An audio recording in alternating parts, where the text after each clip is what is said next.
আলাইকুম, ওয়েলকাম ওয়ালাইকুম ওয়েলকাম আসসালাম। লিপি খন্দকার, কেমন আছেন? Thank you. আমি ভালো আছি, আপনি ভালো আছেন? খুব খুশি হয়েছি আমরা, প্লিজ একটু বসে। জি, থ্যাংক ইউ। দর্শক, আমাদের আজকের অতিথিকে দেখেছেন, উনি একজন ফ্যাশন ডিজাইনার। ব্যক্তি জীবনে এটি তার শখের একটি পেশা বলেন, নেশা বলেন, সব কিছু। চেনামুখ, দুঃখ সুখ। ওনার পারিবারিক মণ্ডলে উনি ভীষণ চেনামুখ, কারণ উনি খুব চমৎকার রান্না করতে পারেন এবং উনি একজন পেইন্টার। জীবনের প্রতিটি ঘাতে যার পদচারণা, নিশ্চয়ই মানুষটি সুখ দুঃখের মধ্যেই চলে এবং সে কারণেই তারা জীবনের প্রতিটি ক্ষেত্রে কিছু কিছু মায়া মমতার ছাপ ফেলে যায়।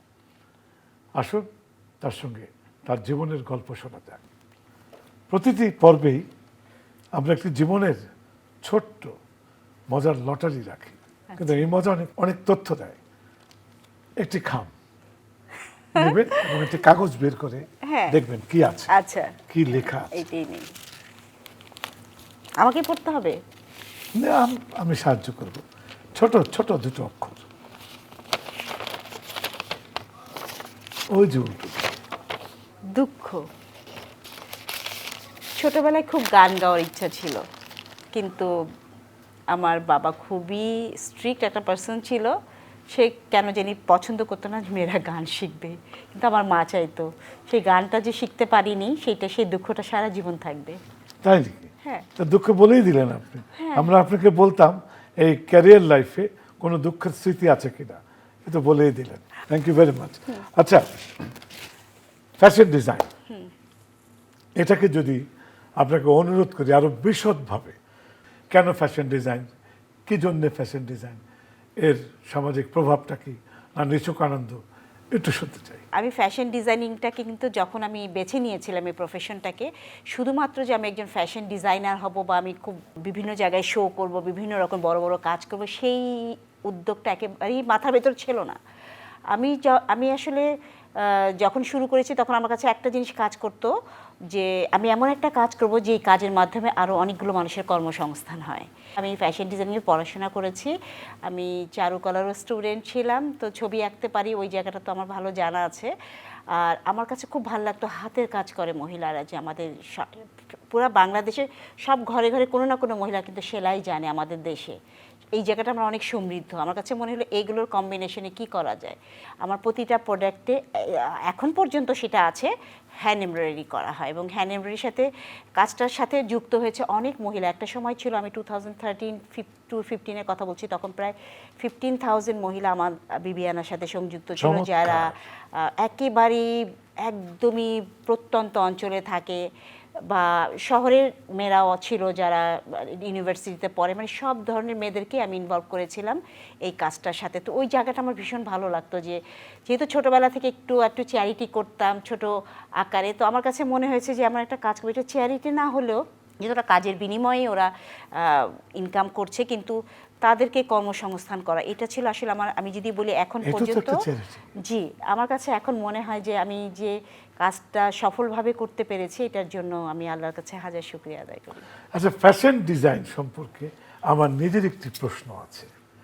এটা কি একটি তৈরি করে ঘটনা, সেটাকে ফ্যাশনেবল করা, এটাই, নাকি জীবনের প্রতিটি ক্ষেত্রে মানুষ যখন চলাফেরা করে যেভাবেই হোক, একজন পুলিশের চাকরিতে যাচ্ছে, তার একটি ফ্যাশন ডিজাইন, ওটা কি ফ্যাশন বলবো, না ওটা প্রয়োজন, না ওটা ফ্যাশনে পরিণত, কোনটা আপনাকে ধরেন? একটি মনে করেন জেলে যাচ্ছে তার পোশাকে, একজন কর্মী যাচ্ছে তার পোশাকে, আর আমরা তো স্টেজে দেখি নানানভাবে নানান রঙে।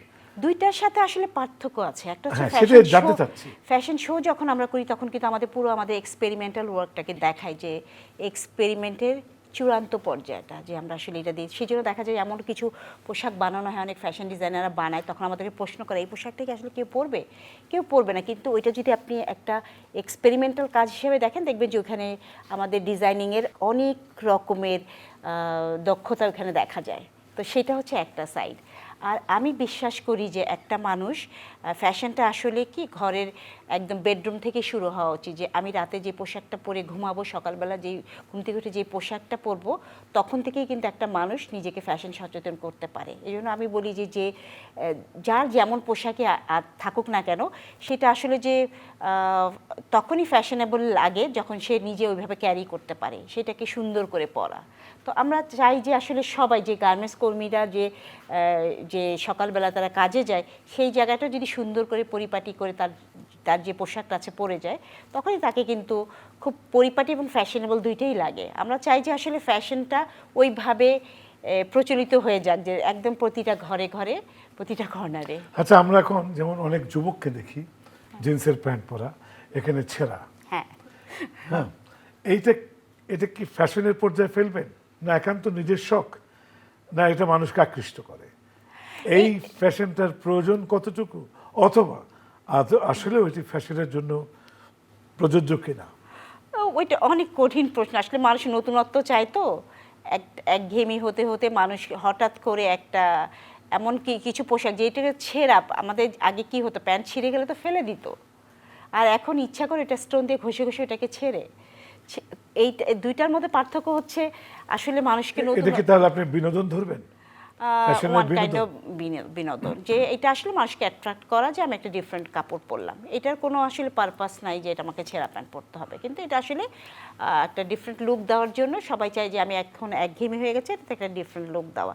এই কারণে ইয়াং জেনারেশন ওইটাকে খুব সুন্দর করে নিয়েছে, তারা পছন্দ করে, যারা দর্শক। আরেকটা জিনিস, আমার অনেক ফ্যাশন শোতে আমরা গান গাইবার সুবাদে যেতে হয়। যেমন লম্বা যে স্টেজটা থাকে, এটা হেঁটে যাচ্ছে আসছে, দুপাশে কিন্তু নানান ধরনের লোক বসা। এই স্টাইলটা কি কাজে আসে?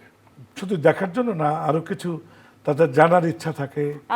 একটা হচ্ছে কেউ শুধু ফ্যাশন শো দেখতে আসে, আবার কেউ আসে, অনেক বায়েরা বসে থাকে এরকম ফ্যাশন শোতে, যে তারা কোন ড্রেসটাকে পিক করবে, কোন ডিজাইনারের প্রোডাক্টটা ভালো লেগেছে ওইটাকে তারা লঞ্চ করবে নেক্সট।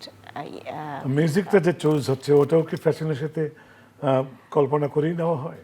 মোটামুটি হ্যাঁ, আমি আমার পোশাকের সাথে যেন যায়। আমি খুব ট্রেডিশনাল একটা যখন কাপড় বানায়, যখন স্টেজে, তখন আমি কিন্তু চিন্তা করি এটার সাথে একটা সেতার যাবে, অথবা একটা রবীন্দ্রসঙ্গীত যাবে, বা আমাদের একটা দেশীয় সঙ্গীত যাবে। তো ওইভাবেই কিন্তু আসলে মিউজিকটা আমরা সিলেক্ট করি হচ্ছে পোশাকের সাথে রিলেট করি, এবং ওইটাকে দেখা যায় যে ওটা আরো আকর্ষণ লাগে, আকর্ষণীয় লাগে। সবকিছু মিলেই কিন্তু একটা একটু আগে যে বললেন বায়ার, এটার জন্য কি ব্যবসা প্রসারিত হয়? বায়াররা অর্ডার দেয়? অবশ্যই, নিশ্চয়ই, অনেক। হ্যাঁ, নিশ্চয়ই এটা ব্যবসাতে এটা চলে বাইরের দেশে অনেক বেশি প্রচলিত, বাংলাদেশে আস্তে আস্তে হচ্ছে। তো। হ্যাঁ, এটাই তো অবশ্যই। আপনার অ্যাজ এ ফ্যাশন ডিজাইনার আপনার কি মনে হয় যে এই ওয়ার্ল্ড ওয়াইড ফ্যাশনের মঞ্চে আমরা কোন জায়গায় অবস্থান করছি? বাইরের দেশে যখন যাই, আমরা যখন একটা শো করে আসি, আমি আমার এক্সপিরিয়েন্স থেকে বলছি, হ্যাঁ, বিষয়টা এরকম দাঁড়ায় যে একটা যখন শো করতে যায়, ডেফিনেটলি দেখি যে সবাই খুব পছন্দ করছে আমাদের পোশাক। কয়েকবার আমার সুযোগ হয়েছে, আমি ন্যাশনাল অনেক ফ্যাশন শোতে গিয়েছি দেশের বাইরে। সেই জায়গাটাতে দেখেছি যে যখন আমাদের দেশের লাইক খাদি যখন আমি নিয়ে যাই, অথবা আমাদের দেশে নকশি কাঁথার এই প্রোডাক্টগুলো যখন করে নিয়ে যাই, তখন আমাদের দেশীয় বাইরা তো আছেই, বাইরের যারা আছে দেখতে আসে, তারা ভীষণ পছন্দ করে। চারুকলায় এই পেন্টিং এর উপরে দক্ষতা না আনতে পারতেন, আপনার এই ফ্যাশন ডিজাইন কি কিছু পিছিয়ে থাকতো, না এটা হওয়াতে আরো অনেক সাবলীল হয়েছে? না, আমার কাছে, আমি যখন ফ্যাশন ডিজাইনিংয়ে আসি, তখন কিন্তু বাংলাদেশে কোনো ফ্যাশন ইনস্টিটিউট ছিল না। তখন যেহেতু কোনো অপশন ছিল না, তখন চারুকলা থেকে নেওয়া হতো। চারুকলাটা হেল্প করে, কারণ আমরা তখন, আমাদেরকে চারুকলায় যেটা শেখানো হয়, ড্রয়িং, লাইন, তারপরে পার্সপেক্টিভ, তারপরে শেপ, তারপরে কালার। তো এই জায়গাগুলো ফ্যাশন ডিজাইনিংয়ের সাথে অনেক রিলেটেড। তো ওইটা অনেক হেল্প করে। পরবর্তীতে যখন আমি ফ্যাশন ডিজাইনিংয়ে পড়েছি, তখন মনে হচ্ছে আমার কাছে অনেক ইজি লেগেছে বিষয়গুলো, যেহেতু আমার চারুকলা ব্যাকগ্রাউন্ডে। আমাদের বাংলাদেশে ফ্যাশন শো করার মতো প্রপার স্টেজ বা অডিটোরিয়াম আছে কি? না, ওইটাকে তো তৈরি করে নিতে হয়। এখন বাংলাদেশে হয় কি, বিভিন্ন জায়গায় বিভিন্ন রকমের হল আছে, ওইটাতে বিয়েও হচ্ছে, ওইটাতে বিভিন্ন রকমের প্রোগ্রামও হচ্ছে, সেমিনারও হচ্ছে, ভালো হতো? না প্রয়োজন নেই?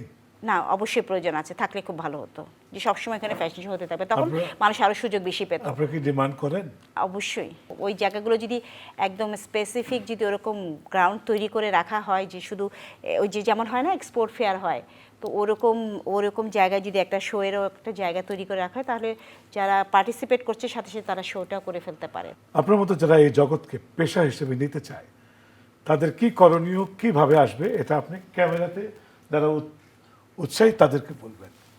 আমার কাছে মনে হয় যারা নতুন যারা আসবে তাদের অবশ্যই শিখে আসতে হবে। অনেকে ভাবে কি যে আমি ব্লগ করছি, বাটিক করছি, আমি খুব ভালো, কিন্তু যদি আপনি ডিজাইনিংটাকে বিজনেস প্রফেশনে আনতে চান তাহলে অবশ্যই শিখে আসতে হবে, পড়াশোনা করে আসাটা খুব ভালো।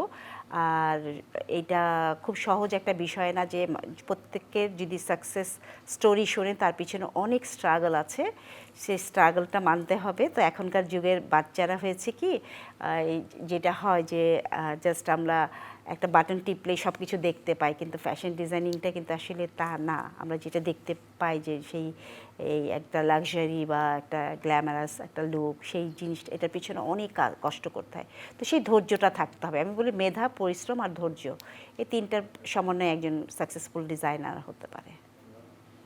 দর্শকবৃন্দু, আমার মনে হয় যে আমাদের আজকের অতিথির থেকে যে কথাগুলো শুনলাম, এর পরিকল্পনা কিভাবে আপনারা ফ্যাশন ডিজাইনার হতে পারবেন, আমার মনে হয় তাকে ফলো করলে আপনারা হয়তো একদিন বড় কোনো ফ্যাশন ডিজাইনার হিসেবে আবির্ভূত হবে। আপনার রান্না আপনার পারিবারিকভাবে বন্ধুবান্ধব মহলে খুব প্রশংসিত। এই রান্নার মধ্যে আপনার কি মনে হয় না শুধু খাওয়া না, পরিবেশনটার মধ্যেও একটা ফ্যাশন দরকার আছে, সাজানোর মধ্যেও? অবশ্যই। যেহেতু আমি ছোটোবেলা থেকেই ওই আর্ট কালচারের ভিতরেই বড় হয়েছি, আমি প্র্যাকটিস করতাম। তো আমি যখনই রান্না করতাম, আমার একটা আইটেম হোক সেটাকে আমার সুন্দর করে পরিবেশন করতে হবে। টেবিলে খেতে গেলেও আমার কাছে সুন্দর করে পরিবেশন না করলে আমার কাছে ওই খাবারটা অত ভালো লাগে না। তো আমি যখন আমার বাসায় গেস্ট দাওয়াত করি, তো আমার বন্ধুরা বলে তাড়াতাড়ি খাবার দাও, কিন্তু আমি না গুছিয়ে টেবিলে খাবার দিব না, কারণ আমার প্রত্যেকটা আইটেমের জন্য আলাদা ডেকোরেশন লাগবে। এবং রান্নার ভেতরে একটা থিম থাকবে, যে পুরো টেবিলটা যে আজকে সাজাবে একটা থিম থাকতে হবে ওটার ভেতরে। কোনো দিন হয়তো আমি শুধু গাছের পাতা বিভিন্ন রকমের ওগুলোর ভেতরে সার্ভ করব, বা মনে হয় কোনো দিন একটা আজকে খুব আমাদের একদম ঐতিহ্যবাহী কাঁসার, বিশেষ করে সালাতের যে আইটেমটি হয়, হ্যাঁ, তো সব কিছু আমার একটা থিমেটিক হতে হবে জিনিসটা। তো আমার খুব ভালো লাগে যে যখন রান্না করব, রান্নার পর পরিবেশনাটা এত সুন্দর হতে হবে যেন সবাই বলে ওয়াও, ভালো লাগে। আজকে আমাদের এখানে একজন প্রখ্যাত সুরকার এসেছেন, শহীদ মাহমুদ এবং তৌহিদ গিটারিস্ট। ওরা আপনার সঙ্গে একটু সঙ্গত করবে। আপনার যে কোনো আপনার মনে চায় দু লাইন একটু। আমি তো কোনো গান জানি না, আপনি একটা গান, আপনি একটা গান, আপনার খুব ফেমাস কোনো গান গান, ওটার সাথে দেখি আমি ওই লাইনগুলো মনে রাখতে পারছি। এই যে দুনিয়া কিসের লাগিয়া এত যত্নে গড়াইয়াছেন সায়, এই যে দুনিয়া ছায়াবাজি পুতুল রূপে বানাইয়া মানুষ, যেমনি নাচো যেমনি নাচো পুতুলের কি দোষ, ছায়াবাজি পুতুল রূপে বানাইয়া মানুষ, যেমনি নাচো তেমনি নাচ পুতুলের কি দোষ, যেমনি নাচাও তেমনি নাচি, যেমনি নাচাও তেমনি নাচি, তুমি খাওয়াইলে আমি খাই, আল্লাহ তুমি খাওয়াইলে আমি খাই, এই যে দুনিয়া। অনেক ধন্যবাদ লিপি খন্দকার, অনেক অনেক গানের কথাগুলো যে মনে ছিল সেটাই ভাগ্য। এবং সুন্দর গেয়েছেন কিন্তু জীবনের গান। আপনার সাথে গান গাওয়া আমার জন্য অনেক সৌভাগ্যের এই একটা গানগুলির বিষয়। কোন- আপনি কিন্তু একটা ফ্যাশন আইকন, কারণ আমি সেই ছোটবেলা থেকে দেখে আসছি, আপনি যখনই গান গাইতেন আপনার সুন্দর একটা ব্লেজার থাকবে, আপনার একটা শার্ট বা টি শার্ট থাকবে, তার সাথে সেই স্টাইলটা কোনোদিনও চেঞ্জ হয় না। এটা কিন্তু আপনার স্টাইল এবং এটা ফ্যাশন। এই যে নিজের একটা স্টাইল ক্রিয়েট করা, এটাই কিন্তু এটাই তবে আপনারা ফ্যাশনটাকে যেভাবে নিয়ে আসছেন এখন চমৎকার। মানুষ অনুপ্রাণিত হোক, নিজেদেরকে সুন্দর উপস্থাপনা করুক, কারণ জীবনের সব কিছুর প্রয়োজন আছে। দুঃখ কষ্টের পরেও মানুষ যেন কিছুটা বিনোদন পায়, আনন্দ পায়, এই রঙের খেলা সব কিছু মিলে। অনেক অনেক ধন্যবাদ আপনাকে, আপনাকে, অনেক ধন্যবাদ। আপনি এসছেন। দর্শক, চলুক আমাদের জয়যাত্রা। আমরা লিপি খন্দকারের জন্য অনেক শুভেচ্ছা কামনা করি, আপনাদের থেকেও শুভেচ্ছা চাচ্ছি। আবার দেখা হবে, শুভেচ্ছা। তোর তরে হায় মন উড়ে যা, তুই সে থাকিস দূরে।